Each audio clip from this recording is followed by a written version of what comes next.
Okay, friends, once again, welcome back and a very good morning to everybody. I hope you all are safe, your family member, your relative, your parents, all are safe. And you are enjoying this new era, this new way of learning. Friends, we are discussing a very interesting chapter that is alternating current. આ ચેપ્ટરની અંદર સ્ટાર્ટિંગમાં આપણે અવરોધ inductor અને capacitor માત્ર અવરોધ માત્ર inductor માત્ર કેપેસિટર સાથે જનરેટર જોડ્યું, પરિપથમાં પ્રવાહ કેટલો વહે એનું મહત્તમ મૂલ્ય, વોલ્ટેજ અને પ્રવાહ વચ્ચેનો કળા તફાવત, ફેઝર ડાયાગ્રામ વગેરે ડિસ્કસ કર્યું. ત્યારબાદ એ બધાનો બાપ એટલે કે આર એલ અને સી ત્રણેય શ્રેણીમાં જોડ્યા અને જનરેટર જોડ્યું અને એવા સંજોગોમાં પરિપથમાંથી વહેતો પ્રવાહનું મહત્તમ મૂલ્ય અને અને વોલ્ટેજ અને પ્રવાહ વચ્ચેનો કળા તફાવત આપણે શોધ્યો.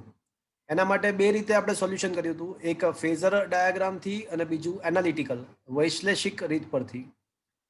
તમારા માટે ખુશીની વાત એ છે કે વૈશ્વિક મેથડ એટલે કે સમીકરણવાળી મેથડ આ લોકોએ કેન્સલ કરી નાખી છે. એટલે cancel in the sense remove, eliminate. Question એક્ઝામમાં નહીં પૂછવાનો, એ રીતના એલિમિનેટેડ ક્વેશ્ચનમાં નાખી દીધું છે. ફેઝર વાળી મેથડ એટલે વધારે મહત્વની બની જાય. તો બંને રીતે આપણે સોલ્વ કર્યું હતું, ફેઝર અને વૈશ્લેષિક મેથડ બંને રીતે.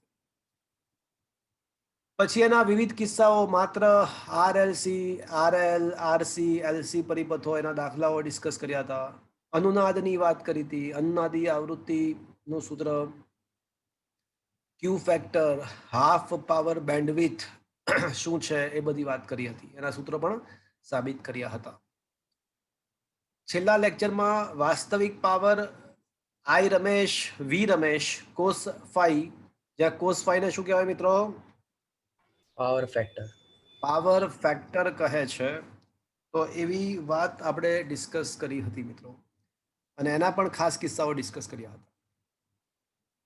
હવે આ ચેપ્ટરની અંદર બે ટોપિક બાકી છે.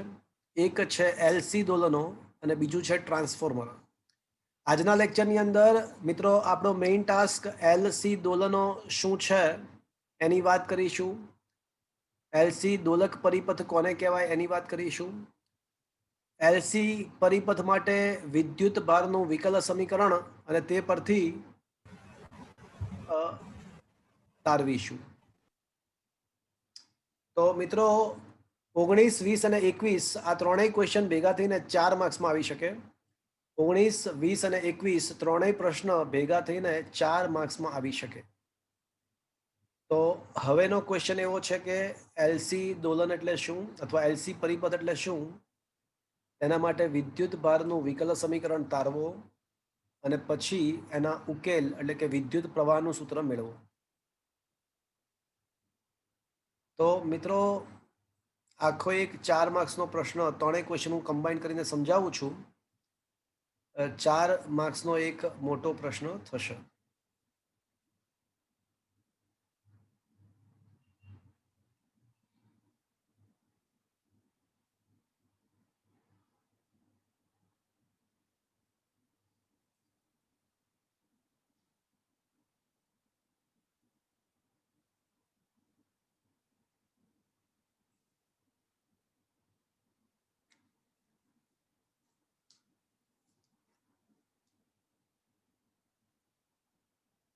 Okay.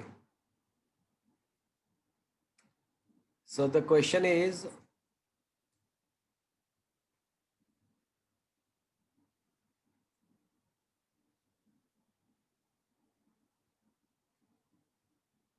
એલસી પરિપથ એટલે શું,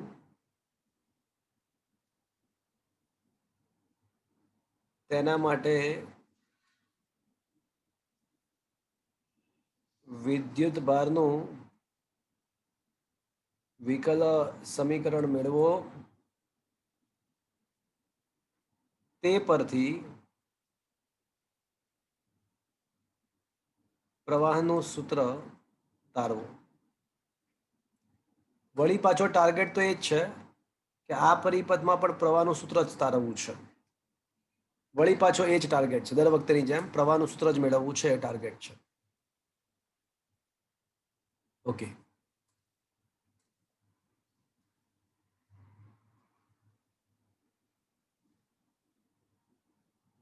જ્યારે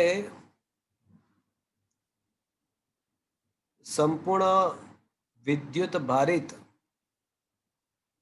એટલે ઓલરેડી આપણે કેપેસિટરને બેટરીથી ચાર્જ કરી નાખ્યું છે. કેપેસિટરને ઓલરેડી બેટરી વડે ચાર્જ કરી નાખ્યું છે. તો જ્યારે સંપૂર્ણ વિદ્યુત ભારિત કેપેસિટરને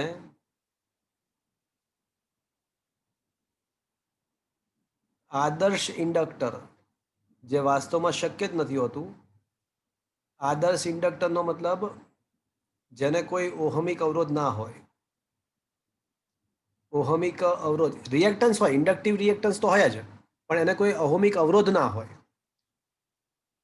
અવરોધ રહિત ઇન્ડક્ટર સાથે જોડવામાં આવે મિત્રો, તો આવા પરિપથને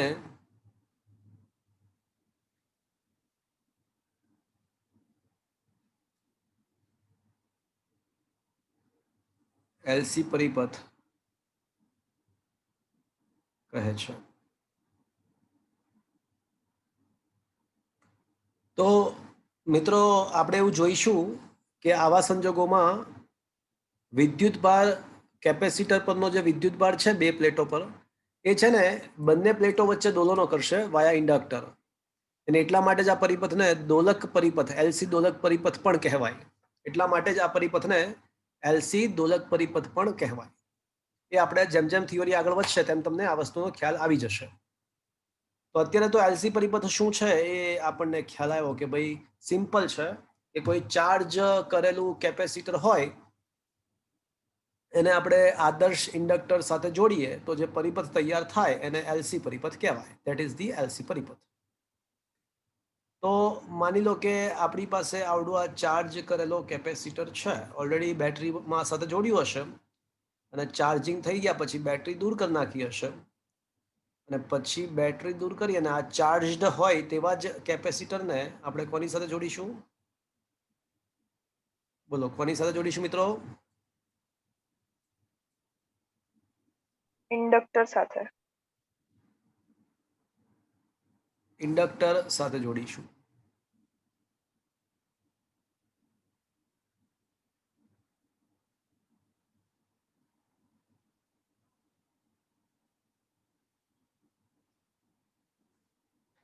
તો મિત્રો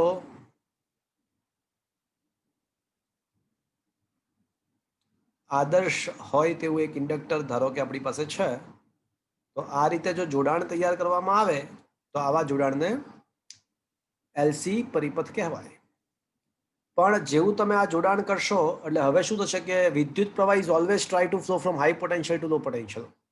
વિદ્યુત પ્રવાહ ઊંચા સ્થિતિમાનથી નીચા સ્થિતિમાન તરફ વહન કરવાનું સ્ટાર્ટ કરે. ઇલેક્ટ્રોનની ગતિ એના કરતાં વિરુદ્ધ હોય. વિદ્યુત પ્રવાહ કેપેસિટરની ધન પ્લેટથી ઋણ પ્લેટ તરફ વહેવાનું સ્ટાર્ટ કરે. ઇલેક્ટ્રોન ઋણ પ્લેટથી ધન પ્લેટ પર થાય, એટલે સાદી ભાષામાં કેપેસિટર ધીમે ધીમે ડિસ્ચાર્જ થશે અને ઇન્ડક્ટરમાંથી વહેતો પ્રવાહ ધીમે ધીમે વધશે.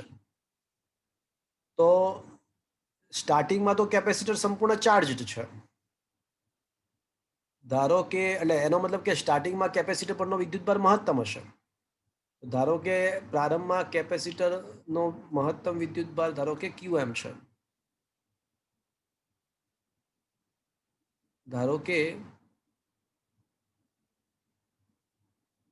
કેપેસિટર પરનો પ્રારંભિક વિદ્યુતભાર QM જે મહત્તમ છે.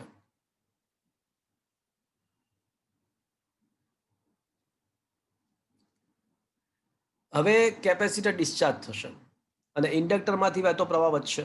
મિત્રો, ઇન્ડક્ટરમાંથી વહેતો પ્રવાહ વધતો જાય એટલે ઇન્ડક્ટર સાથે સંકળાતું ફ્લક્સ પણ બદલાય, અને ઇન્ડક્ટર સાથે સંકળાતું ફ્લક્સ બદલાય એટલે ડેફિનેટલી શું થશે, કોઈ કહેશે મને?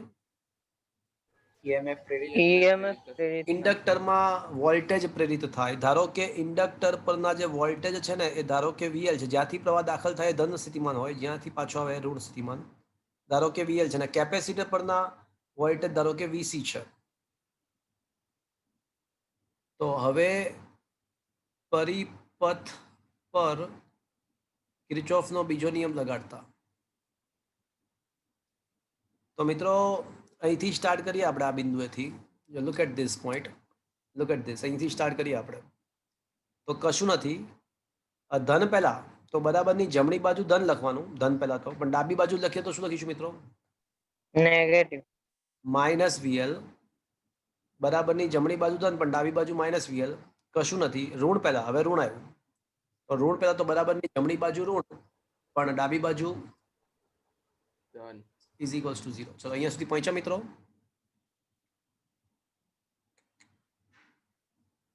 ધન પહેલા તો બરાબરની જમણી બાજુ ધન પણ ડાબી બાજુ લખીએ તો માઇનસ VL. કશું નથી. હવે ઋણ ધ્રુવ પહેલા આવ્યો તો બરાબરની જમણી બાજુ ઋણ પણ ડાબી બાજુ minus VC is equals to 0. હવે મિત્રો ઇન્ડક્ટરના બે છેડા વચ્ચેના વોલ્ટેજનું સૂત્ર તો શું છે મિત્રો? L di by dt. L di by dt છે. અને કેપેસિટરના બે છેડા વચ્ચેના વોલ્ટેજનું સૂત્ર શું છે મિત્રો? Q by C. Q by C is equals to 0. ચલો અહીંયા સુધી પહોંચ્યા? હવે મારે છે ને વિદ્યુત ભારનું વિકલ સમીકરણ તારવું છે, એટલે પ્રવાહને હટાવી દેવો છે, વિદ્યુત ભાર લાવવો છે. dq by dt. હા, પરંતુ I બરાબર શું લખાય? dq by dt. પણ અહીંયા આગળ થોડો ફરક પડશે, અહીંયા માઇનસ લખવું પડશે. શું કામ? તો કે ભાઈ સ્ટાર્ટિંગમાં કેપેસિટર ચાર્જ છે અને સમય સાથે કેપેસિટર પરનો વિદ્યુત, આ વિદ્યુત પર કયો હતો કે ભાઈ કેપેસિટર પરનો. જો Q by C માં મતલબ આ વિદ્યુત પર Q કેપેસિટર પરનો છે, તો સમય સાથે કેપેસિટર પરનો વિદ્યુત પર વધતો જાય કે ઘટતો જાય છે? ઘટતો જાય છે. હા, તો સમય સાથે વિદ્યુત ભાર સ્ટાર્ટિંગમાં તો કેપેસિટર ચાર્જ છે, પણ સમય સાથે વિદ્યુત ભાર ઘટે છે, અને ઘટવાનો દર હંમેશા કેવો છે? ઘટવાનો દર હંમેશા ઋણ હોય. તો ઋણ નિશાની શા માટે લીધી ખબર પડી મિત્રો? હા સર. ચાર્જડ અવસ્થામાં છે, પણ પછી સમય સાથે ઘટતો જાય છે, અને that is why it should be taken negative. ચલો હવે આ કિંમત અહીંયા મૂકી દઈએ. તો હવે આ માઇનસ L અને ડીડીટી ઓફ I ના બદલે પાછું minus dq by dt plus q by c is equals to 0. Minus minus plus થઈ જશે. તો હવે આ સૂત્ર શું થઈ જશે મિત્રો? d square q on dt square. L d square q by dt square plus q by c is equals to 0. હવે આને L વડે ભાગી નાખીએ આપણે. આને L વડે ભાગી નાખીએ તો મિત્રો થઈ જશે d square q upon dt square plus 1 upon LC q is equals to 0. L વડે ભાગ્યું. તો મિત્રો આ વિકલ સમીકરણ લખવાની મેથડ જે છે ને, પ્રથમ પદનો સહગુણક ના દેખાય એવું એ રીતે લખવું જોઈએ. તો આ આપણને શું મળ્યું મિત્રો?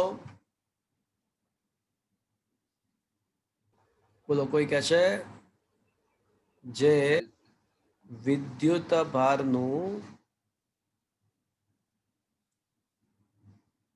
વિકલ સમીકરણ છે. મિત્રો આ જે વિદ્યુત ભારનું જે વિકલ સમીકરણ જે છે ને, એ કોની યાદ અપાવે? જો તો થોડું ધ્યાનથી દેખો તો આ કોની યાદ અપાવે છે? સહગના વિકલ એક્ઝેક્ટલી. જે સદળ આવર્ત ગતિના વિકલ સમીકરણ,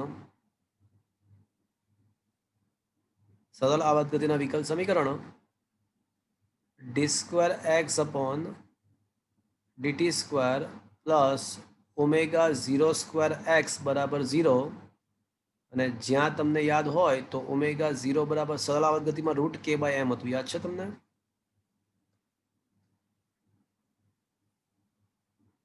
તો સરળ આવર્ત ગતિમાં તો રૂટ કે બાય એમ હતું. તો એની યાદ અપાવે છે. તો મિત્રો એનો મતલબ એવો થયો કે ભાઈ માત્ર કેપેસિટર અને ઇન્ડક્ટર સાથે જે પરિપથ બનાવીએ વિધાઉટ જનરેટર જે પરિપથ બનાવીએ તો એ જે પરિપથ છે એ કોની સાથે સુસંગત છે? બોલો, આ જે એલસી પરિપથ જે છે એ કોની સાથે સુસંગત છે? તો કે ભાઈ એ શુદ્ધ સરળ આવર્ત ગતિ સાથે સુસંગત છે. શુદ્ધ સહગ.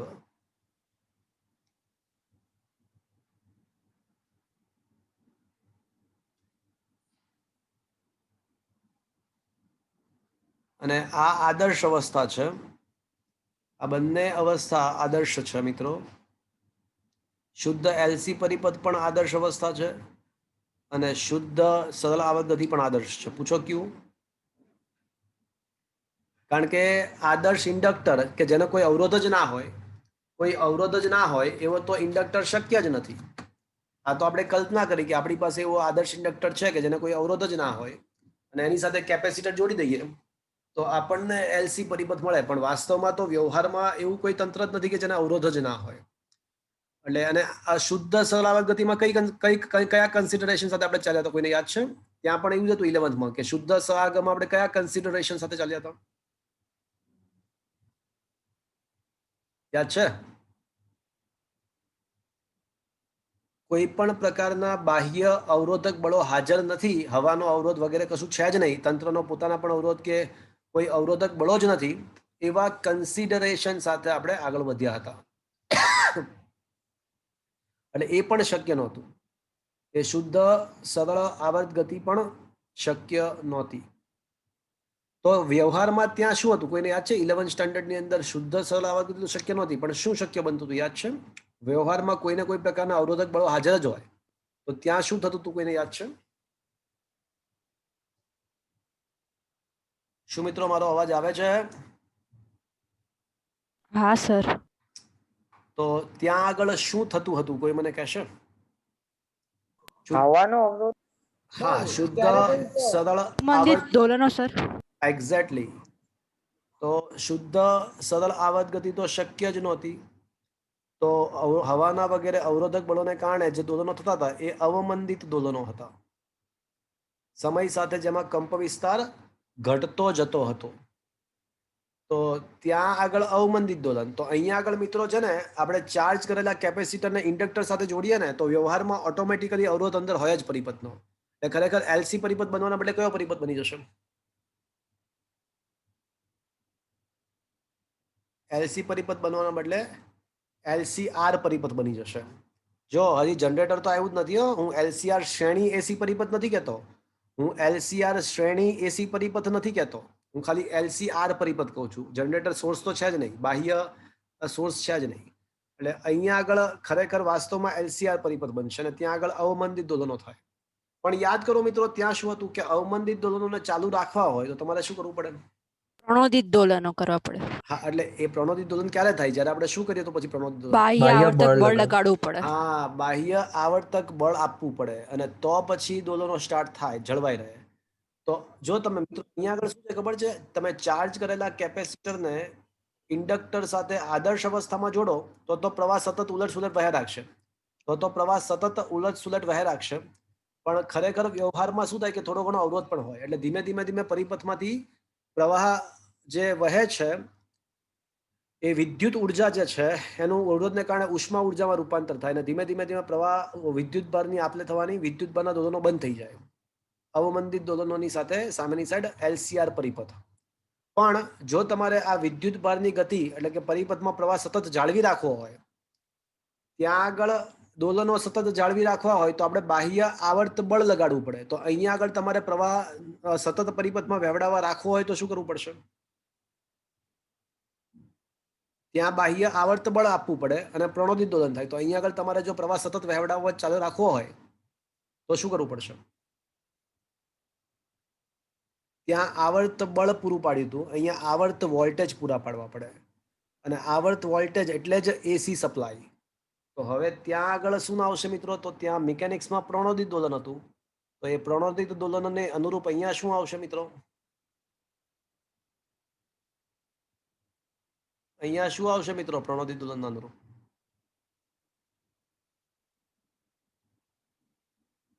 અરે કાંઈક તો બોલો.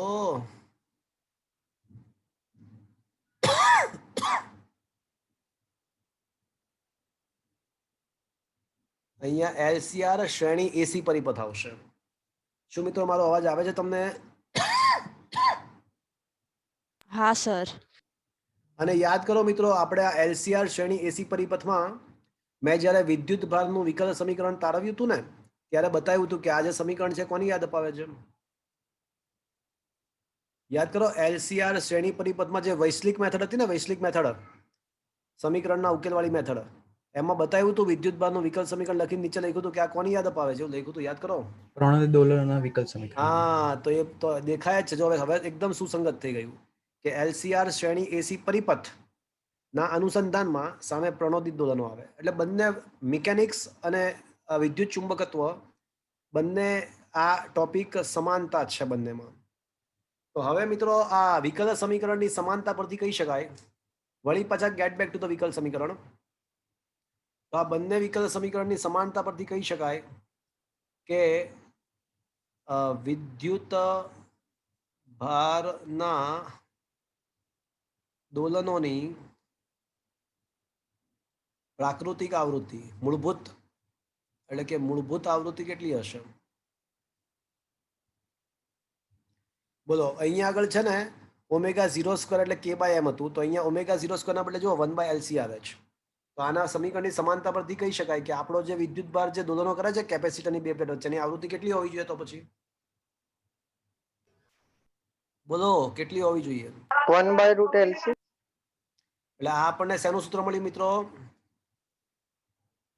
કોણીય આવૃત્તિ. કોની આવૃત્તિ? કેપેસિટરને કેપેસિટરની બે પ્લેટ વચ્ચે જે વિદ્યુત ભાર દોલનો કરે છે વાયા ઇન્ડક્ટર, એની આપણને દોલનોની એટલે એની આપણને આવૃત્તિ મળી, અર્થાત તંત્રની પોતાની મૂળભૂત આવૃત્તિ મળી. હવે મિત્રો યાદ કરો અનુનાદ. તો અનુનાદની વ્યાખ્યા શું હતી? કુંજ બોલશો અનુનાદની વ્યાખ્યા? હા સર.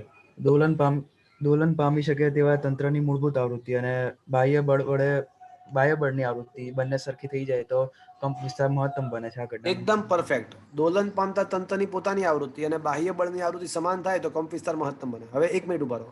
કુંજ મને કહો કે આ LCR શ્રેણી એસી પરિપથમાં બાહ્ય બળ તરીકે કોણ આવ્યું? LCR શ્રેણી એસી પરિપથમાં બાહ્ય બળ તરીકે કોણ આવ્યું?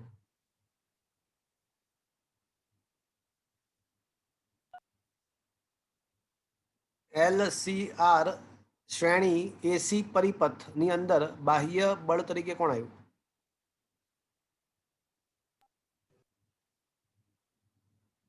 વોલ્ટેજ. એક્ઝેક્ટલી, આવર્ત વોલ્ટેજ. તો હવે અહીંયા શું વાક્ય બોલવું જોઈએ? જ્યારે આવર્ત રીતે બદલાતા એસી વોલ્ટેજની આવૃત્તિ, બોલો વાક્ય બોલો.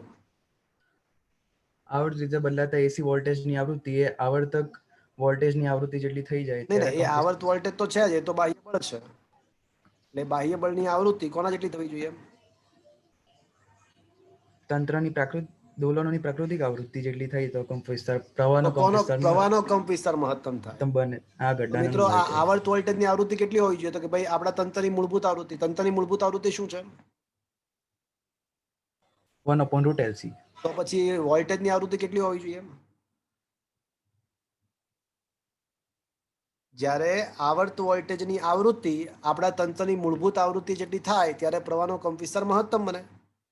તો આવર્ત વોલ્ટેજની આવૃત્તિ કેટલી રાખવી પડે કે જેથી કરીને કંપ વિસ્તાર મહત્તમ બને? આપણા તંત્રની મૂળભૂત આવૃત્તિ સાબિત થઈ ગયું કે 1/√LC છે. તો આવર્ત વોલ્ટેજની આવૃત્તિ કેટલી રાખવી પડે? એટલી જ રાખવી પડે ને. એટલી જ રાખવી પડે. તો શું આપણે વાસ્તવમાં સાબિત કર્યું હતું અનુનાદ માટે કે વોલ્ટેજની આવૃત્તિ 1/√LC રાખી દઈએ તો કંપ વિસ્તાર મહત્તમ થાય એવું સાબિત કર્યું હતું? યાદ કરો, અનુનાદી આવૃત્તિનું સૂત્ર મેળવ્યું હતું આપણે વોલ્ટેજની. હા. તો શું મળ્યું હતું આપણને? અનુનાદ 1/√LC જ ને. 1/√LC જ મળ્યું હતું ભાઈ. તો એકદમ સુસંગત. આપણે થિયરી પહેલા ભણી ગયા અને ક્રોસ ચેક પછી થયું. આ ક્રોસ ચેક થઈ ગયું કે વાત સાચી, એકદમ સાચી નીકળી કે એ વોલ્ટેજની આવૃત્તિ જ્યારે 1/√LC થતી હતી ને ત્યારે પ્રવાહનો કંપ વિસ્તાર મહત્તમ થતો હતો. પણ હાળું અનુનાદની વ્યાખ્યામાં તો આમ એ વખતે મજા નહોતી આવી, કારણ કે અનુનાદની વ્યાખ્યા શું હતી કે બાહ્ય આવર્ત બળની આવૃત્તિ અને તંત્રની પ્રાકૃતિક આવૃત્તિ સમાન થવી જોઈએ. તો એ ઘટના શું ખરેખર સાબિત થઈ? તો હા મિત્રો, હવે સાબિત થઈ ગયું. તમે જોઈ શકો છો કે તંત્રની પ્રાકૃતિક આવૃત્તિ જનરેટર, અહીંયા તો જનરેટર જોડ્યું જ નથી. જો શુદ્ધ એલસી પરિપથમાં જનરેટર છે જ નહીં, શુદ્ધ એલસી પરિપથમાં જનરેટર છે જ નહીં. તંત્રની પ્રાકૃતિક આવૃત્તિ 1/√LC છે, અને જો જનરેટર જોડીએ અને એની આવૃત્તિ પણ જો આપણે 1/√LC રાખીએ ને, તો એવું સાબિત કરી નાખ્યું હતું કે પ્રવાહનો કંપ વિસ્તાર મહત્તમ થાય છે, અને એ ઘટનાને LCR શ્રેણી અનુનાદની ઘટના કહેવાય. તો મિત્રો બધું મેળ ખાઈ જાય આખે આખું? હવે લિંક બેસે છે? જોવો તો બધું લિંક બેસે છે? અલા હા કે ના તો બોલો. હા સર. હા સર. તો જનરેટરની આવૃત્તિ પણ જ્યારે 1/√LC અર્થાત આપણા તંત્રની પ્રાકૃતિક આવૃત્તિ જેટલી થઈ જાય ત્યારે અનુનાદ થયો તો, એવું આપણે ઓલરેડી ભણી ચૂક્યા છે. અત્યારે તો માત્ર ક્રોસ વેરિફિકેશન અને તંત્રની પ્રાકૃતિક આવૃત્તિનું સૂત્ર પણ 1/√LC છે એવું સાબિત કર્યું આપણે. ચલો હવે આપણે વિદ્યુત પ્રવાહનું સૂત્ર પણ મેળવીશું. તો મિત્રો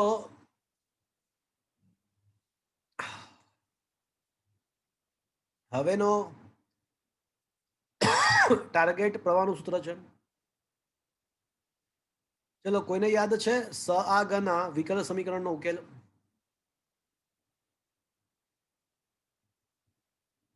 x બરાબર a cos omega t plus phi.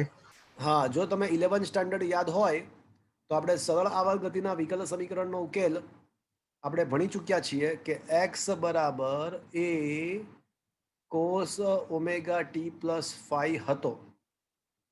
તો જો સરળ આવર્ત ગતિના વિકલ સમીકરણનો ઉકેલ આવો હોય તો આ વિકલ સમીકરણો સરખા જ છે. તો પછી એ પરથી કહી શકાય કે એલસી દોલનોના વિદ્યુત ભારનો ઉકેલનો તો એના પરથી કહી શકાય કે અહીં વિદ્યુત ભારના વિકલ સમીકરણનો ઉકેલ આથી વિદ્યુત ભારના વિકલ સમીકરણનો ઉકેલ અર્થાત ક્યુ નું સૂત્ર નીચે મુજબ લખી શકાય. ચલો લખાવો તો પછી. હવે શું લખવું જોઈએ મારે? ક્યુ બરાબર શું લખવું જોઈએ બોલો? આ એક કંપ વિસ્તાર એટલે મહત્તમ સ્થાનાંતર. તો અહીંયા મારે શું લખવું જોઈએ? ક્યુ મેક્સિમમ. અને પૂરું કરો. cos omega t. Omega 0t મૂળભૂત આવૃત્તિ ઓમેગા 0t પ્લસ 5. હા કે ના મિત્રો? યસ ઓર નો? અલા હા કે ના? હા સર. તો યાર હા સર. તો આ આપણને વિદ્યુત ભારના વિકલ સમીકરણનો ઉકેલ આના જેવો હોવો જોઈએ. હવે છે ને આપણે પ્રારંભિક કળા એટલે કે ફાઈ શોધીએ. આપણને ખબર છે કે જ્યારે સમય 0 હશે, શૂન્ય સમય, એટલે જ્યારે કેપેસિટર જસ્ટ જોડ્યું હશે ત્યારે. તો મિત્રો જ્યારે ટી બરાબર 0 હોય ત્યારે કેપેસિટર પરનો વિદ્યુતભાર મેક્સિમમ QM હોય. હા કે ના? હજી જસ્ટ જોડાણ કર્યું જ છે, સમય શૂન્ય. તો આ કિંમત ઉપર મૂકી દઈએ તો ક્યુના બદલે મારે QM લખવું પડશે, અને ટીના બદલે 0 મૂકી દો તો આવું લખી શકાશે મિત્રો? જુઓ તો સમયના બદલે હું 0 મૂકી દઉં તો મારે ફરજિયાતપણે ક્યુના બદલે QM લખવું પડે. તો ક્યુના બદલે QM લખ્યું તો QM બરાબર QM cos 0, સમય શૂન્ય મૂક્યો. Is that clear friends? Yes or no? તો cos phi બરાબર શું આવશે મિત્રો? 1. તો phi ની કિંમત કેટલી આવશે? 0. હવે હા, તો હવે ઉપરયુક્ત સૂત્ર નીચે મુજબ મળે. સમીકરણ નીચે મુજબ લખાય. તો હવે ઉપરયુક્ત સૂત્ર નીચે મુજબ મળે. phi બરાબર આપણને ખબર પડી ગઈ કે શું લખવાનું છે મિત્રો? અરે કંઈક તો બોલો. 0. તો મિત્રો વિદ્યુત ભારનું આપણને સૂત્ર મળી ગયું. હવે હું શું કરીશ? I પ્રવાહનું સૂત્ર મેળવવું છે. તો પ્રવાહ કઈ રીતે મળશે મિત્રો? dq by dt. dq by dt. પણ આ કિસ્સામાં dq by dt નથી, આ કિસ્સામાં શું છે? Minus dq by dt. Minus dq by dt. તો કરો તો વિકલન મિત્રો, વિકલન કરો તો જોઈ. QM omega sine omega T. હા, કોસનું વિકલન માઇનસ સાઇન, પણ આગળ માઇનસ છે એટલે માઇનસ માઇનસ પ્લસ થઈ જશે અને ઓમેગા 0 રહેશે અને ઇન્ટુ સાઇન ઓમેગા ક્લોઝનું વિકલન સાઇન થઈ જશે ઓમેગા ટી. આને કદાચ તમારે આવું કેવું હોય કે આઈ એમ સાઇન ઓમેગા ટી કે પણ કહી શકાય, જ્યાં આઈ એમ બરાબર ક્યુ એમ ઓમેગા 0 કહી શકાય કેવું હોય તો. તો મિત્રો આ આપણને પ્રવાહના સૂત્ર મળી ગયા. તો મિત્રો એ જ તો ટાર્ગેટ હતો કે પ્રવાહનું સૂત્ર મેળવો. તો આ 4 માર્ક્સનો ક્વેશ્ચન હવે પત્યો. શું મિત્રો આ આખી ચર્ચા સમજમાં આવી? શું આ આખી ચર્ચા સમજમાં આવી? હા કે ના? તો હા સર. અને બીજી મસ્ત વાત આપણને એ ખબર પડી કે ઓલું પણ મસ્ત સેટ થઈ ગયું કે તંત્રની પ્રાકૃતિક આવૃત્તિ અને બાહ્ય બળની આવૃત્તિઓ સમાન થાય ત્યારે કંપ વિસ્તાર મહત્તમ થવો જોઈએ. એ પણ ઘટના એકદમ સુસંગત રીતે સેટ થઈ ગઈ. આપણે ઓલરેડી બાહ્ય બળની આવૃત્તિ તો 1/√LC સાબિત કરી હતી અને સાબિત થઈ ગયું કે તંત્રની પ્રાકૃતિક આવૃત્તિ પણ 1/√LC જ છે. એટલે ખરેખર હવે રિયલાઇઝ થયું કે ખરેખર જનરેટરની આવૃત્તિ 1/√LC થાય તો એ કંપ વિસ્તાર મહત્તમ થવો જ જોઈએ લોજિકલી, અને થયો તો ત્યાં આગળ મેથેમેટિકલી પણ થયો તો. અને મિકેનિક્સમાં સ આગળ આવે તો અહીંયા શુદ્ધ એલસી દોલનો આવે, મિકેનિક્સમાં અવમંદિત દોલન આવે તો અહીંયા LCR પરિપથ આવે, અને મિકેનિક્સમાં પ્રણોદિત દોલન આવે બાહ્ય બળની સાથે તો અહીંયા આગળ LCR શ્રેણી એસી પરિપથ આવે. તો એ બધી પણ સમાનતા આપણને ખબર પડી. તો શું મિત્રો આ થિયરી સમગ્રતયા સમજમાં આવ્યો મિત્રો તમને? હા સર. તો ફ્રેન્ડ્સ ખૂબ જ અગત્યનો આ 4 માર્ક્સનો પ્રશ્ન છે. હવે હું તમને આમાં ખરેખર વિદ્યુત ભારના દોલનો કઈ રીતે થાય છે, એ વિદ્યુત ભારના દોલનો અને ઉર્જા કઈ રીતે વિનિમય પામે છે એની વાત આપણે ડિસ્કસ કરીશું. તો ઉર્જાના વિનિમય અને ઉર્જા અને વિદ્યુત ભારના દોલનો કઈ રીતે થાય એ હું તમને હવે શીખવાડીશ. પણ એ પહેલા આપણે શુદ્ધ સરળ આવર્ત ગતિ યાદ કરીએ. તો સ્પ્રિંગના છેડે લટકાવેલો પદાર્થ હોય અને તેને મધ્યમાન સ્થાનથી સહેજ ખેંચી અને છોડી દઈએ તો દોલનો સ્ટાર્ટ કરે. પણ દોલનો દરમિયાન તંત્રની કુલ યાંત્રિક ઉર્જા અચળ રહે. પણ કોઈને યાદ છે કે શેનું શેમાં રૂપાંતર થયા રાખતું હતું? સ્થિતિ ઉર્જાનું ગતિ ઉર્જા કાં તો ગતિ ઉર્જાનું સ્થિતિ ઉર્જા. Perfect answer. તો ત્યાં આગળ આપણે એવું સતત જોયા કર્યા હતા કે ભાઈ સ્થિતિ ઉર્જાનું ગતિ ઉર્જાનું સ્થિતિ ઉર્જામાં રૂપાંતર થયા રાખે પણ યાંત્રિક ઉર્જા અચળ રહે. એટલે ત્યાં આગળ સતત સ્થિતિનું ગતિ ઉર્જામાં, ગતિનું સ્થિતિ ઉર્જામાં રૂપાંતર થયા રાખે. તો હવે અહીંયા શું થાય છે? કારણ કે છે તો બંને સિમિલર ઘટના, તો અહીંયા પણ એવું જ કંઈક થતું હોવું જોઈએ. તો એ શું થાય છે એ સમજીએ. તો મિત્રો let us come to the next theory. Question number 19, 20 અને 21 ત્રણેય ક્વેશ્ચન પતી ચૂક્યા છે. 19, 20 અને 21 ત્રણેય ક્વેશ્ચન પતી ચૂક્યા છે.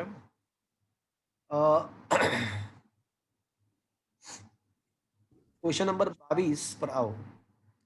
તો એલસી પરિપથના દોલનો સમજાવો અને ઉર્જાનો વિનિમય અને વિદ્યુત ભારના દોલનો કઈ રીતે થાય છે એ સમજવાના છે. ક્વેશ્ચન નંબર 19, 20 અને 21 ક્વેશ્ચન ત્રણેય ભેગા થઈને 4 માર્ક્સમાં. 22મો ક્વેશ્ચન સમજ માટે છે, અન્ડરસ્ટેન્ડિંગ માટે છે, બહુ સરસ છે, સાંભળજો. તો question number 22, you are not required to prepare but you have to understood this. It is a good one. તો મિત્રો જુઓ તો તમારા મોબાઈલની અંદર તમને આ બધી આકૃતિઓ દેખાય છે? હા સર. હા કે ના? હા કે ના તો બોલો. હા sir. Sir. Okay fine.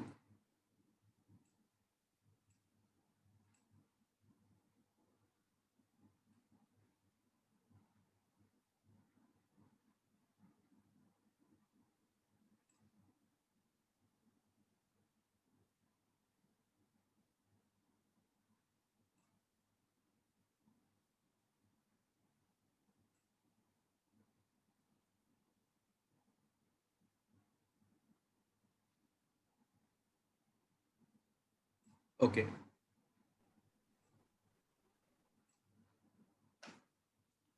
So then friends, please look at. મિત્રો આપણે યાદ કરીએ કે વિદ્યુત ભારનું સૂત્ર શું મળ્યું હતું આપણને? ચલો, કેપેસિટર પરનો વિદ્યુત ભાર શું મળ્યો હતો આપણને? QM sin omega cos omega t plus phi. Cos જ આવે, પ્લસ ફાઈ તો 0 થઈ ગયું હતું. ક્યુ બરાબર QM કોસ. ક્યારેક તમને ક્વેશ્ચન થાય કે સાલું સાઇન હતું કે કોસ હતું, તો યાદ કરો મિત્રો, પ્રારંભમાં કેપેસિટર સંપૂર્ણ ચાર્જડ હોય તો વિદ્યુત ભાર મહત્તમ હોય કે 0 હોય? મહત્તમ. મહત્તમ હોય. તો 0 સમયે મહત્તમ હોય એવું કયું વિધેય છે? સાઇન 0 તો 0 થાય, કોસ 0 1 થાય. તો શૂન્ય સમયે મહત્તમ હોય એવું વિધેય કયું છે? સાઇન કે કોસાઇન? શૂન્ય સમયે મહત્તમ હોય એવું વિધેય કયું છે? Sine, cosine. કોસ. એટલે તો પછી ક્યુ બરાબર QM કોસ ઓમેગા ટી જ હોય. અને પ્રવાહનું સૂત્ર શું મળ્યું હતું મિત્રો?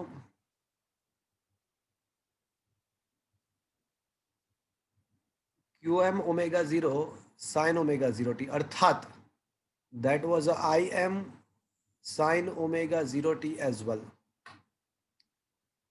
પ્રારંભમાં કેપેસિટર સંપૂર્ણ ચાર્જડ અવસ્થામાં છે. દેખાયું મિત્રો? જુઓ તો એના અનુસંધાનમાં સ્ટાર્ટિંગમાં સ્પ્રિંગ જો તેના મધ્યમાન સ્થાનથી સહેજ ખેંચાયેલી અવસ્થામાં દેખાય છે. જો તો ઇઝ ધેટ ઓકે? તો હું છે ને બંનેની સંમિતતા સરખાવું છું. કઈ કઈ વસ્તુની? એલસી દોલનોની અને સામે પક્ષે સ્પ્રિંગના દોલનોની. એલસી દોલનો પણ સઆગ છે અને સ્પ્રિંગના દોલનો પણ સરળ આવર્ત ગતિ છે. તો સ્ટાર્ટિંગમાં કેપેસિટર સંપૂર્ણ ચાર્જડ અવસ્થામાં છે. ટી બરાબર 0 સમયે આપણે જોઈએ ને, તો ટી બરાબર 0 સમયે કેપેસિટર સંપૂર્ણ ચાર્જડ અવસ્થામાં છે. એટલે કેપેસિટરમાં સંગ્રહિત ઉર્જાનું સૂત્ર યાદ છે મિત્રો? કેપેસિટરમાં સંગ્રહિત ઉર્જા Q²/2C અને ઇન્ડક્ટર સાથે સંકળાયેલી ઉર્જા કોઈ કહેશે મને શું લખવું જોઈએ મારે? Half Li LI square. Li².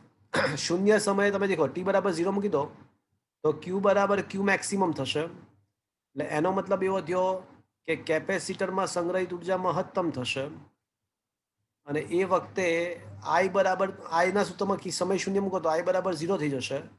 મતલબ કે ઇન્ડક્ટર સાથે સંકળાયેલી ઉર્જા શૂન્ય હશે. અને સ્પ્રિંગ માટે વિચારો તો સ્પ્રિંગની સ્થિતિ ઉર્જા મેક્સિમમ હશે, પણ ગતિપથના અંત્યબિંદુ યાદ છે પદાર્થ સ્થિર હોય. ગતિપથના અંત્યબિંદુએ પદાર્થ સ્થિર હોય તો હાફ kx² મહત્તમ થાય, કારણ કે અંત્યબિંદુએ છે, પણ ગતિ ઉર્જા હાફ mv² શૂન્ય હશે. હવે મિત્રો થોડો સમય જવા દો. આવર્તકાળનો ચોથો ભાગ, આવર્તકાળનો ચોથો ભાગ જવા દઈએ આપણે. એટલે ઓમેગા ટી બરાબર છે ને, ઓમેગા ટી બરાબર 90 ડિગ્રી થાય. ચોથું ભાગ એટલે ખૂણો 90 ડિગ્રી. તો જ્યારે ઓમેગા ટી બરાબર 90 ડિગ્રી થઈ જાય એટલે ખરેખર તો આ સમય છે ને આવર્તકાળના ચોથો ભાગ જેટલો થશે. સમય આવર્તકાળના ચોથા ભાગ જેટલો થાય. તો મિત્રો અહીંયા 90 મૂકો તો સૂત્રમાં આવે, સૂત્રમાં કિંમત 90 મૂકો.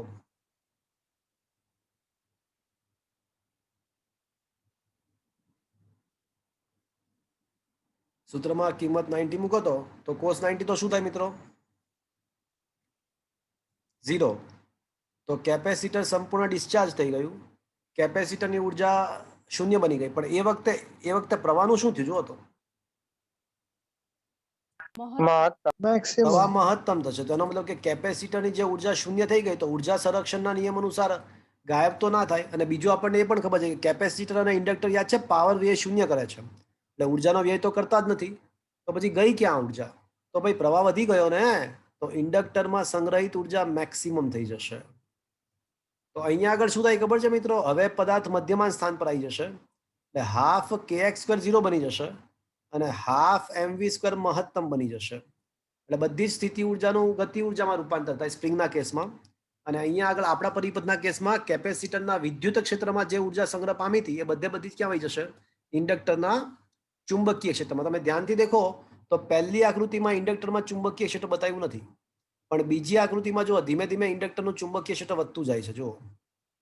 અને ત્રીજી આકૃતિમાં તો જો બધું વિદ્યુત ક્ષેત્ર કેપેસિટર સંપૂર્ણ ડિસ્ચાર્જ થઈ ગયો જો, અને બધું ઇન્ડક્ટરનું ચુંબકીય ક્ષેત્ર મેક્સિમમ થઈ ગયું. દેખાય છે મિત્રો? I મેક્સિમમ થઈ ગયો. શું મિત્રો આ સમજમાં આવ્યો? એટલે પહેલી, બીજી અને ત્રીજી આકૃતિનું સમાધાન થઈ ગયું. અને એ વખતે દોલક મધ્યમાન સ્થાન પર આવી જાય છે, એટલે દોલકની સ્થિતિ ઉર્જા શૂન્ય બની જશે અને ગતિ ઉર્જા મહત્તમ થઈ જશે. શું મિત્રો આ સમજમાં આવ્યું? हाँ सर। હવે મિત્રો માની લો કે આ ઓમેગા 0t ની કિંમત છે ને 180 થાય છે. 180 થવું એટલે અડધો ચક્ર પૂરું થવું. એટલે ખરેખર સમય છે ને આવર્તકાળનો બીજો ભાગ થઈ જશે. અડધો ચક્ર પૂરું થઈ જશે, સમય આવર્તકાળનો બીજો ભાગ. તો આવા સંજોગોમાં મિત્રો હવે ક્યુ બરાબર શું આવશે? જુઓ તો cos 180 તો -1 થાય, તો ક્યુ બરાબર -qm નો મતલબ શું થયો મિત્રો? -qm નો મતલબ શું થયો? પોલારિટી ચેન્જ થઈ ગઈ. પોલારિટી ઉલટી થઈ ગઈ. જો આકૃતિ ઈ દેખો, અને નીચે જો થોડું દેખાશે તમને, થોડી આવી આકૃતિ દેખાય છે. જો તો પોલારિટી ચેન્જ થઈ ગઈ. જો ઉપર પ્લસ ને નીચે માઇનસ, એના બદલે ઉપર શું આવી ગયો? માઇનસ નીચે પ્લસ. બસ, એટલે પોલારિટી ચેન્જ થઈ ગઈ. વિદ્યુતભાર પાછો મહત્તમ થઈ ગયો. ભલે ને માઇનસ, પણ વર્ગ તો પોઝિટિવ જ હોય ને, વર્ગ તો પોઝિટિવ જ હોય. એટલે વળી પાછી કેપેસિટરની ઉર્જા મહત્તમ થઈ ગઈ, અને આ સમયે વળી પાછો પ્રવાહ છે ને શૂન્ય બની જશે.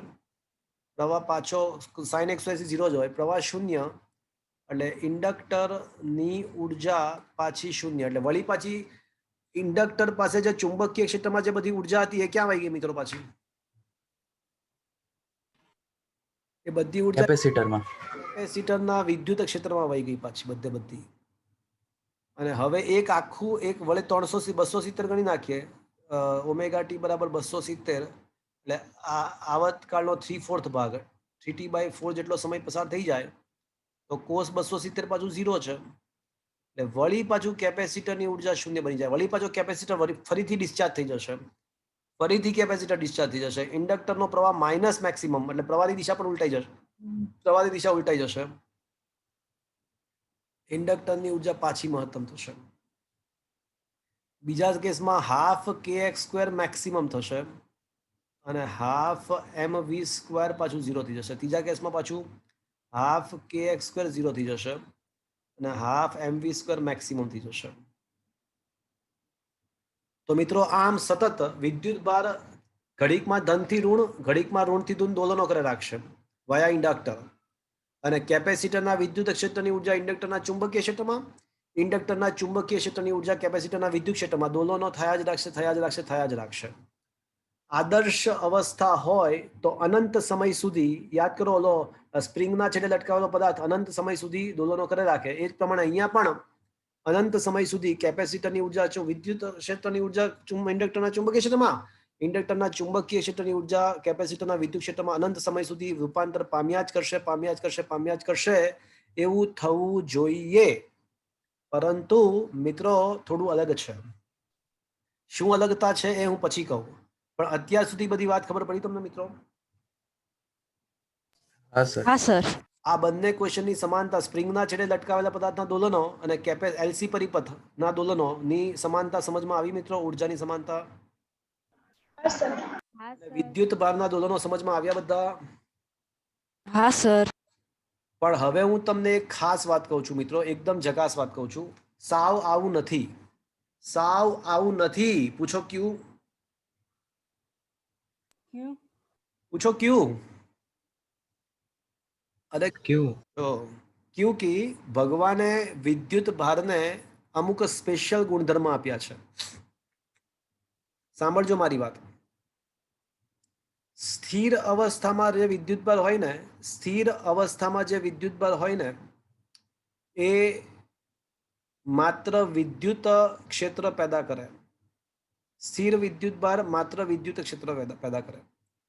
અચળ વેગથી ગતિ કરતો વિદ્યુત ભાર, અચળ વેગથી ગતિ કરતો વિદ્યુત ભાર વિદ્યુત ક્ષેત્ર અને ચુંબકીય ક્ષેત્ર બંને ઉત્પન્ન કરે છે. પણ પ્રવેગિત ગતિ કરતો વિદ્યુત ભાર પોતાનામાંથી વિદ્યુત ચુંબકીય તરંગો ઉત્પન્ન કરે છે. પ્રવેગિત ગતિ કરતો વિદ્યુત ભાર વિદ્યુત ચુંબકીય તરંગો ઉત્પન્ન કરે છે. કેપેસિટરની બે પ્લેટો વચ્ચે દોલનો પામતો વિદ્યુત ભાર દોલિત ગતિ કરે છે. દોલિત ગતિ એ પ્રવેગી ગતિનું જ ઉદાહરણ છે. એટલે અહીંયા વિદ્યુત ભારની જે ગતિ છે પ્રવેગી ગતિ છે, કેપેસિટરની બે પ્લેટ વચ્ચે વાયા ઇન્ડક્ટર દોલનો. તો એ શું કરશે મિત્રો? વિદ્યુત ચુંબકીય તરંગો ઉત્પન્ન કરશે. અને વિદ્યુત ચુંબકીય તરંગો જ્યારે પરિપથમાંથી બહાર આવશે તરંગ સ્વરૂપે, ત્યારે એની પાસે કઈક ઉર્જા છે. એ વિદ્યુત ચુંબકીય તરંગો પણ કઈક ઉર્જા ધરાવે છે, અને આ ઉર્જા મફતમાં ના હોય. આ ઉર્જા પરિપથની પોતાની ઉર્જાના ભોગે હોય. એટલે વાસ્તવમાં તો મેં તમને પહેલા એવું કીધું હતું કે આ સતત ઉર્જા ઓલું કેપેસિટરની ઉર્જા ચુંબકીય ક્ષેત્રમાં, ચુંબકીય ક્ષેત્ર ઇન્ડક્ટરની ઉર્જા કેપેસિટરના વિદ્યુત ક્ષેત્રમાં, આવું અનંત સમય સુધી ચાલ્યા કરે. પણ એવું નહીં થાય. આ ટાઈપનો પરિપથ તમે જો બનાવી અને હવામાં મૂકી દો અથવા અવકાશમાં મૂકી દો તો ધીમે ધીમે પરિપથમાંથી વિદ્યુત ચુંબકીય તરંગોનું ઉત્સર્જન થવા લાગશે અને ધીમે ધીમે આ કેપેસિટર ધીમે ધીમે શું થશે કે આ જે વિદ્યુત ભારના જે દોલનો છે એ ધીમે ધીમે મંદ પડતા જશે. આ દોલનો ધીમે ધીમે મંદ પડતા જશે અને પછી શું થશે કે ઉર્જા બધી ખતમ થઈ જાય તો દોલનો બંધ થઈ જશે. એટલે આદર્શ અવસ્થા હોય છતાં પણ આમાં દોલનો જળવાઈ ના રહે. જ્યારે સ્પ્રિંગના છેડે લટકાવેલો પદાર્થ જે હોય ને એમાં તો શું થાય કે સતત અનંત સમય સુધી જો આદર્શ અવસ્થા હોય તો દોલનો જળવાઈ રહે. જ્યારે અહીંયા શું થશે કે એલસી પરિપથ જો આદર્શ હોય તો પણ વિદ્યુત ભારના દોલનો અનંત સમય સુધી ના જળવાઈ રહે. શું કામ?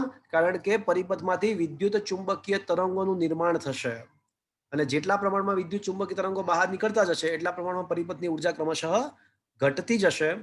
આ પરિપથ ટેન્ક પરિપથ કહેવાય. તો મિત્રો જ્યાં આગળ 7મા ચેપ્ટરનો અંત છે ત્યાં જ આગળ જ્યાં 7મા ચેપ્ટરનો અંત છે ત્યાં જ 8મા ચેપ્ટરની શરૂઆત છે. 8મા ચેપ્ટરની શરૂઆત છે મિત્રો. તો 8મા ચેપ્ટરનું નામ જ વિદ્યુત ચુંબકીય તરંગો છે. તો હવે તમને માલુમ પડ્યું મિત્રો, આપણે જો વિદ્યુત ચુંબકીય તરંગો ઉત્પન્ન કરવા હોય તો શું કરવું જોઈએ? સિમ્પલ, ચાર્જ કરેલા કેપેસિટરને ઇન્ડક્ટર સાથે જોડી અને હવામાં મૂકી દો, એની જાતે વિદ્યુત ચુંબકીય તરંગો ઉત્પન્ન થયા રાખશે. અને એ કઈ આવૃત્તિના તરંગો ઉત્પન્ન થશે ખબર તમને? એ જે વિદ્યુત ભારની જે પ્રાકૃતિક આવૃત્તિ હતી ને 1/√LC, એ જ આવૃત્તિના વિદ્યુત ચુંબકીય તરંગો ઉત્પન્ન થવા લાગશે. તો મિત્રો હર્ટ્ઝે આ જ કામ કર્યું હતું. હર્ટ્ઝ નામનો વૈજ્ઞાનિકે લેબોરેટરીની અંદર સૌ પ્રથમ વિદ્યુત ચુંબકીય તરંગો ઉત્પન્ન કર્યા હતા. સૂર્યપ્રકાશમાં વિદ્યુત ચુંબકીય તરંગો છે એ વાત અલગ છે, પણ લેબોરેટરીમાં સૌ પ્રથમ વિદ્યુત ચુંબકીય તરંગો ઉત્પન્ન કરનાર વૈજ્ઞાનિક હર્ટ્ઝ હતો. તો મિત્રો વિદ્યુત ચુંબકીય તરંગો ઉત્પન્ન કરવાનું કામ બહુ સરળ છે. ચાર્જ કરેલા કેપેસિટરને ઇન્ડક્ટર સાથે જોડીને પરિપથ પૂર્ણ કરી નાખો અને પછી મૂકી દો તમે ચાલુ કરીને, તો ઓટોમેટિકલી એમાંથી વિદ્યુત ચુંબકીય તરંગો ઉત્પન્ન થયા રાખશે. પણ થાય શું ખબર? થોડા સમયમાં બંધ થઈ જાય કારણ કે ઉર્જા વપરાઈ જાય. પણ એના બદલે શું કરવું પડે કે આપણે એ પરિપથને સતત ઉર્જા પૂરી પાડતા રહેવી પડે. પાછી એ પરિપથને આપણે ઉર્જા સતત પૂરી પાડતા રહીએ તો સતત વિદ્યુત ચુંબકીય તરંગોનું ઉત્પાદન આપણે મેળવી શકીએ. તો શું મિત્રો આ સમજમાં આવ્યું તમને આખો ટોપિક? હા કે ના? હા સર. તો મિત્રો 8મું ચેપ્ટરની શરૂઆત આ જ છે એકચ્યુઅલમાં. તો મિત્રો અહીંયા આગળ આપણે ક્વેશ્ચન નંબર 24 મેં તમને સાથે ડિસ્કસ કરી લીધો કે એલસી દોલક પરિપથ ઉર્જામાં કેમ ઘટાડો કઈ થાય છે અને આવા પરિપથને કેવો પરિપથ કહેવાય? તો કે ટેન્ક પરિપથ કહેવાય. તો એની વાત કરી નાખી. ક્વેશ્ચન નંબર 22 પણ પતી ગયો. એ એમસીક્યુ માટે સમજ માટે છે. 23મો ખૂબ જ અગત્યનો એમસીક્યુ માટે કે વિકલ સમીકરણ પ્રણોદિત દોલન અને એલસીઆર પરિપથના વિકલ સમીકરણોની સરખામણી કરો અને તે પરથી ભૌતિક રાશિઓની પણ સરખામણી કરો. તો મિત્રો એલસીઆર શ્રેણી પરિપથમાં વિદ્યુત ભારનું વિકલ સમીકરણ આ હતું અને પ્રણોદિત દોલનનું વિકલ સમીકરણ આ હતું. ચલો બંને સમીકરણોને જોઈને હવે એક પછી એક બધા ક્વેશ્ચનના આન્સર આપણે આપીએ. તો હું એક સાઈડ દબાવી દઉં છું, તમારે બીજી સાઈડનો આન્સર આપવાનો છે. તો યંત્રશાસ્ત્રમાં જે ભાગ સ્થાનાંતર ભજવે છે એ જ ભાગ અહીંયા કોણ ભજવશે? વિદ્યુત ભાર. વિદ્યુત ભાર. હા, તો સ્થાનાંતર જેવું કામ અહીંયા કોણ કરે છે મિત્રો? તો કે ભાઈ બોલે તો વિદ્યુત ભાર. ચલો હવે વેગ જેવું કામ કોણ કરે છે અહીંયા આગળ? વિદ્યુત પ્રવાહ. પ્રવાહ. વેગ બરાબર dx/dt. તો પ્રવાહ બરાબર શું આવશે મિત્રો? dq/dt. અવમંદન અચળાંક અથવા અવરોધક ગુણાંક. અવમંદન અચળાંક અથવા અવરોધક ગુણાંકની જગ્યાએ કોણ આવે છે? અવરોધ. અવરોધ. અવરોધ આર આવે છે. ચલો દળ જેવો ભાગ તો છઠ્ઠા ચેપ્ટરમાં પણ ભણી ચૂક્યા. છઠ્ઠા ચેપ્ટરમાં પણ ભણી ચૂક્યા છીએ કે દળ જેવું ભાગ કોણ ભજવે છે? ઇન્ડક્ટન્સ. આત્મપ્રેરકત્વ, ઇન્ડક્ટન્સ. શું છઠ્ઠા ચેપ્ટરમાં પણ આ વાત થઈ ગઈ છે? હા કે ના? હા. ચલો બળ અચળાંક કે ના બદલે શું આવશે? સ્પ્રિંગનો બળ અચળાંક કે એના બદલે અહીંયા શું આવશે? Q/C. Just look at, just compare this. ચલો જરાક જુઓ ને, તમારી ભૂલ થાય છે. જો ગયો તો એમ ગયો, એક્સ ગયો તો ક્યુ ગયો. Q ગયો. હા, તો હવે કોણ બાકી રહ્યો? 1/C. હા, હવે બરાબર, હવે બરાબર. તો બળ અચળાંકના બદલે કોણ આવશે મિત્રો? 1/C. ચલો કોણીય આવૃત્તિ ત્યાં કે બાય એમ હતી, તો અહીંયા કોણીય આવૃત્તિ શું છે મિત્રો? 1/√LC. 1/√LC. 1/√LC.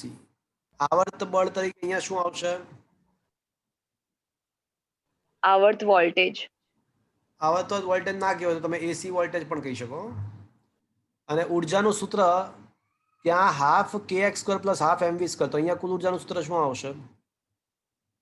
Half Li half square plus Li half square CV. Plus half Li². Is that clear friends? શું મિત્રો આ સમજ્યા? તમારી પાસે નોટ્સ છે મિત્રો? તો આ કરેક્શન કરજો ને, છેલ્લામાં કરેક્શન કરવું પડે એવું લાગે, જો તો ચેક ઇટ આઉટ. છેલ્લામાં કરેક્શન કરવું પડે એવું લાગે છે, જુઓ તો મિત્રો. અહીંયા શું આવવું જોઈએ?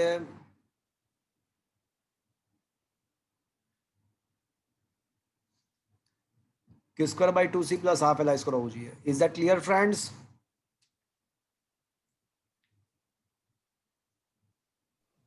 સર આમાં ફોર્થ નંબર નું કહેજો ને, દળ અને ઇન્ડક્ટન્સ નું. હા, તો કઈ જોવા રીતે માંડો ને, પણ સમીકરણ જુઓ એટલે ખ્યાલ આવી જાય. ઓલામાં દ્રવ્યમાન છે, ત્યાં શું છે જો ને, જોવા માંડે એટલે ખ્યાલ આવી જશે. જો બંને સમીકરણ જોવા માંડે એટલે ખ્યાલ આવી જશે. Okay sir. અહીંયા છેદમાં એમ એમ એમ છે, તો અહીંયા છેદમાં શું છે બોલ? ઇન્ડક્ટન્સ.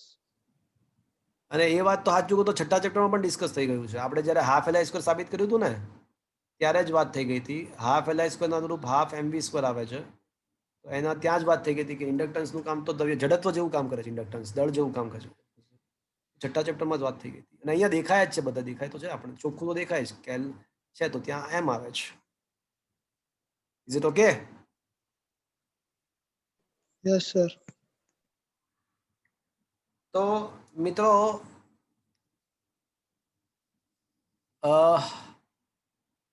આ ક્વેશ્ચનમાંથી MCQ વારંવાર પૂછાતા હોય છે, એટલે આ બધી જ ભૌતિક રાશિઓની સમાનતા તમારે ધ્યાનમાં રાખવાની છે.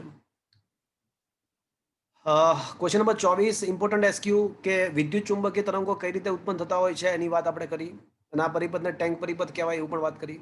હવે ટ્રાન્સફોર્મર નામનો ટોપિક બાકી છે. 25, 26, 27 અને 28 આ 4 ક્વેશ્ચન ટ્રાન્સફોર્મર પર આધારિત છે. એ ક્વેશ્ચન્સ અને એના દાખલાઓ પછી લઈશું. અત્યારે આપણે મિત્રો અત્યારે જે LC પરિપથ ચલાવ્યું એના પર આધારિત દાખલાઓ છે, 4 દાખલાઓ એ ડિસ્કસ કરી લઈએ. તો મિત્રો LC પરિપથ પર આધારિત દાખલાઓ ડિસ્કસ કરીશું મિત્રો. ઓકે,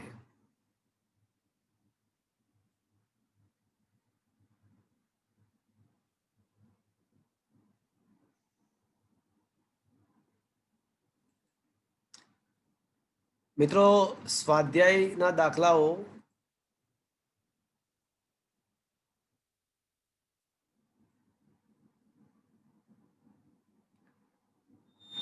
સ્વાધ્યાયના દાખલાઓમાં ઉદાહરણ નંબર સ્વાધ્યાયના 1 થી 6 દાખલાઓ થઈ ગયા છે. 7, 8, 9 બાકી છે. જો તમારી પાસે ટેક્સ્ટ બુક હોય ને અથવા લાડસરની બુક હોય તો just look at this numerical book. તો એમાં દેખો તો સ્વાધ્યાયના 1 to 5 થઈ ગયા હશે. એમાં રાઈટ ફ્રેન્ડ્સ? જુઓ તો હા સર. 7th ક્વેશ્ચન પર આવો. જુઓ તો મને જોઈને કહો કે શું 7મો ક્વેશ્ચન મારે કરાવીને તમારું અપમાન કરવું જોઈએ? જુઓ તો સ્વાધ્યાયનો 7મો દાખલો ડિસ્કસ કરીને તમારું ઇન્સલ્ટ મારે કરવું જોઈએ મિત્રો?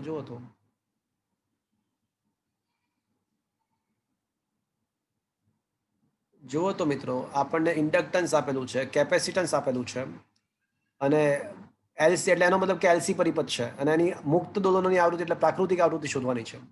તો હમણાં જ તો સાબિત કર્યું કે એલસી દોલનોની પ્રાકૃતિક આવૃત્તિનું સૂત્ર શું છે મિત્રો? 1/√LC. તો શું આ ક્વેશ્ચન સોલ્વ કરીને તમારું અપમાન કરું કે ચાલશે?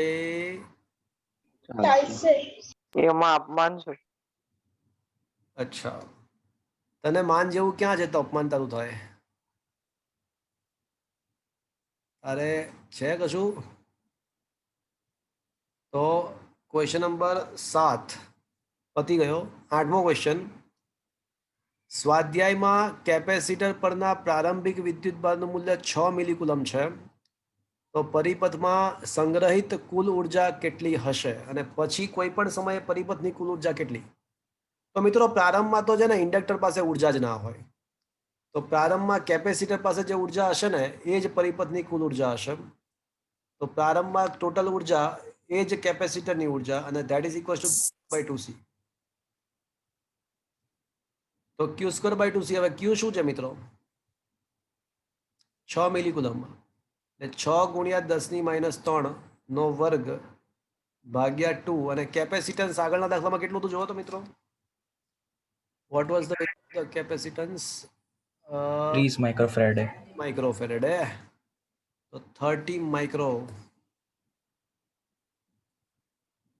તો મિત્રો 10⁻6 10⁻6 કેન્સલ થશે. 6 ભાગ્યા 36, 36 ભાગ્યા 60, 6 ભાગ્યા 10. તો મિત્રો 0.6 જૂલ આવશે પરિપથની કુલ ઉર્જા. અને પછી છે ને આ જ ઉર્જાનું કેપેસિટરની ઉર્જાનું ઇન્ડક્ટરના ચુંબકીય ક્ષેત્રમાં ઉર્જા કેપેસિટર. એટલે એનો મતલબ કે પછી સમગ્ર તબક્કામાં આપણે એવું માની લઈએ કે જો વિદ્યુત ચુંબકીય તરંગો ઉત્પન્ન ના થાય એવું ધારીએ, એવી ધારણા કરી નાખીએ કરતા પરિપથની કુલ ઉર્જા 0.6 જૂલ યથાવત રહેશે, અચળ રહેશે. જો એવું માનીને ચાલીએ કે વિદ્યુત ચુંબકીય તરંગ ઉત્પન્ન થતા નથી, તો આ 0.6 જૂલ પરિપથની ઉર્જા યથાવત રહેશે. શું મિત્રો આ દાખલો સમજમાં આવ્યો? પણ કદાચ લાડસરની બુકમાં નોંધ લખી હશે કે વાસ્તવમાં તો આવું ના થાય. વાસ્તવમાં તો વિદ્યુત ચુંબકીય તરંગ ઉત્પન્ન થવાને કારણે પરિપથની ઉર્જા ક્રમશઃ ઘટતી જાય, એવી કંઈક નોંધ બોક્સમાં આપી હશે. જુઓ, આપ્યું છે. હા સર. ઓકે. અને મિત્રો come to the question number 9. આપણને આર, એલ અને સી આપેલા છે. તો એલસીઆર શ્રેણી પરિપથ સાથે ચલિત આવૃત્તિવાળો 200 વોલ્ટનો સપ્લાય આપેલો, એટલે વીઆરએમએસ 200 વોલ્ટ આપેલો. જ્યારે સપ્લાયની આવૃત્તિ અને પરિપથની પ્રાકૃતિક આવૃત્તિ સમાન થાય. મિત્રો કોની વાત કરે છે? સપ્લાયની આવૃત્તિ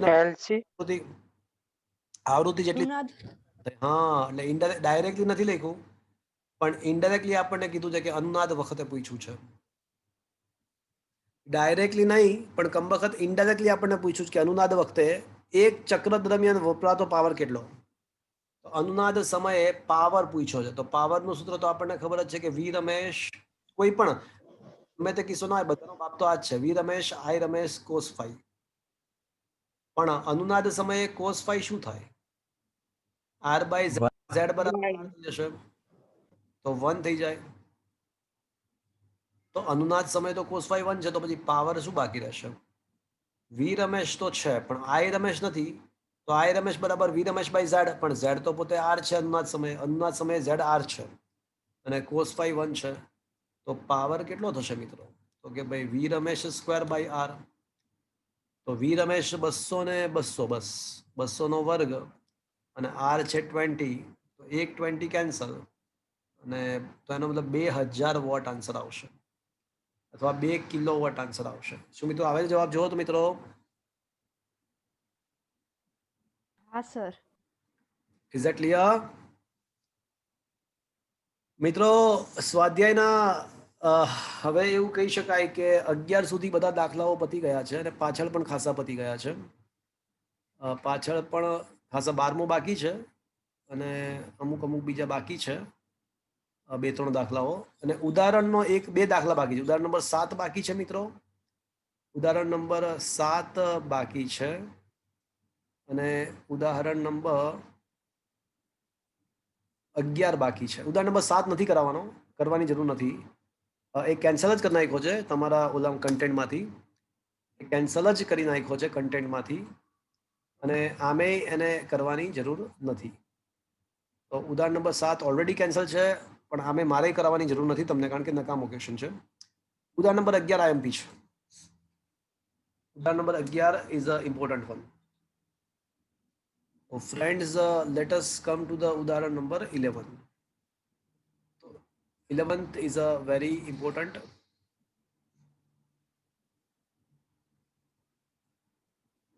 તો એવું સાબિત કરવાનું છે કે એલસી પરિપથમાં, શું તમારા મોબાઈલમાં મિત્રો ઉદાહરણ નંબર 11 ની રકમ દેખાય છે મિત્રો તમને? હા સર. ઓકે. ઉદાહરણ નંબર 11 માં એવું સાબિત કરવું છે કે દર્શાવો કે એલસી પરિપથમાં મુક્ત દોલનોમાં કેપેસિટર અને ઇન્ડક્ટર માં કોઈ પણ સમયે સંગ્રહિત ઉર્જાનો સરવાળો અચળ હોય છે. ઇન્ડક્ટર અને કેપેસિટરના ઉર્જાનો સરવાળો કોઈ પણ તબક્કે અચળ હોય છે એવું સાબિત કરવું છે. એટલે મારે એવું સાબિત કરવું છે કે એલસી પરિપથની કુલ ઉર્જા અચળ રહે છે. હા, આપણે કેવા કન્સિડરેશન સાથે ચાલીશું અત્યારે? બોલો, કોઈ કહેશે મને? વિદ્યુત ચુંબકીય નથી ઉત્પન્ન ચુંબકીય કરતા. તરંગો ઉત્પન્ન થતા નથી. પરફેક્ટ. એવા કન્સિડરેશન સાથે ચાલીશું. તો હું સાબિત કરી આપીશ કે આ જે સરવાળો એટલે કુલ ઉર્જા અચળ રહે છે એવું સાબિત કરી આપીશ. મિત્રો યાદ કરો, એલસી પરિપથમાં વિદ્યુત ભારનું સમીકરણ શું હતું? QM sin ω0t. અને પ્રવાહનું સમીકરણ શું હતું મિત્રો? વિદ્યુત ભારનું સર સમીકરણ શું કોસ હતું? નતું? cos હા, ઓમેગા t આવે ને સર. વાત સાચી જ છે ને. તો વિદ્યુત ભારનું સમીકરણ હતું cos ω0t, અને પ્રવાહનું સમીકરણ હતું QM ω0 sin ω0t. ઓકે, ચલો હવે કેપેસિટરની ઉર્જાનું સૂત્ર Q²/2C અને ઇન્ડક્ટર માટે સૂત્ર હાફ LI². તો Q² નું સૂત્ર વર્ગ એટલે QM² cos² ωt/2C plus half LI² એટલે QM² ω02 sin² ωt. મિત્રો આ QM²/2C cos² ω0t plus half L QM². ચલો મને કહો કે ω02 ના બદલે હું શું લખી શકું? 1/√LC નો સ્ક્વેર. એટલે 1/√LC નો સ્ક્વેર એટલે 1/LC થઈ જશે મિત્રો? Yes or no? Yes, sir. તો હવે મિત્રો આ થશે QM²/2C cos² ωt, અને હવે આવશે QM²/2C વન્સ અગેન, પણ હવે sin² ωt. પણ મિત્રો cos² ωt plus sin² ωt તો QM²/2 કોમન, QM²/2C કોમન, તો બાકી રહેશે cos² ω0t plus sin² ω0t. પણ cos² ωt plus sin² ωt તો શું છે મિત્રો? 1 તો સમય હવે જે છે ને એ સૂત્રમાં કોઈ જગ્યાએ સમય નથી આવતું, એટલે આ જે પદ છે એ સમયથી કેવું બની ગયું? સ્વતંત્ર. અર્થાત કેવું બની ગયું? અચળ. જે સાબિત કરવું છે.